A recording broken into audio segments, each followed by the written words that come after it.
मुंबईसह पश्चिम उपनगरात आज पहाटेपासून अधूनमधून मुसळधार पाऊस सुरू होता। मात्र पश्चिम उपनगरात मागील 3 तासापासून सुरू असलेला मुसळधार पावसामुळे अंधेरी सबवे पाणी खाली गेलेला आहे। आपण आहोत सध्या अंधेरी सबवे परिसरात। आपण दृश्यामध्ये पाहिलं तर सबवे हा अंधेरी सबवे जो आहे सखल भाग आहे, त्या ठिकाणी 2 ते 3 फूट पाणी भरल्यामुळे अंधेरी सबवे वाहतुकीसाठी बंद करण्यात आला। सध्या आपण एकंदरीत परिस्थिती पाहिलं तर सबवेच्या दोन्ही बाजू वाहतूक पोलीस असतील किंवा मुंबई महानगरपालिकेचे लाईफ गार्डचे त्यांनी या ठिकाणी मोठा बंदोबस्त तैनात करण्यात आला आहे। बॅरिकेडिंग लावून अंधेरी सबवे बंद केला गेला आहे। सध्या जनरेटरच्या माध्यमातून पाणी काढण्याचं काम युद्ध पातळीवर सुरू आहे।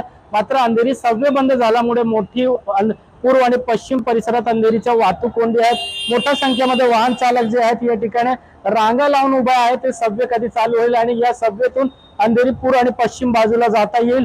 सध्या एकंदरीत आपण दृश्य पाहिलं तर मुंबई परिसरात आज पहाटेपासूनच अधूनमधून मुसळधार पाऊस सुरू होता। मात्र काही वेळापूर्वी पावसाचा जोर वाढला आणि त्यामुळे अंधेरी सबवेमध्ये पाणी भरलेलं आहे। सध्या एकंदरीत या सबवेमध्ये पाणी भरल्यामुळे मोठी वाहतूक कोंडी पाहायला मिळत आहे। मात्र वाहन चालकांना या ठिकाणी गोखले पुलाचा वापर करा असा इशारा देखील या ठिकाणी वाहतूक पोलिसांनी केला जात आहे।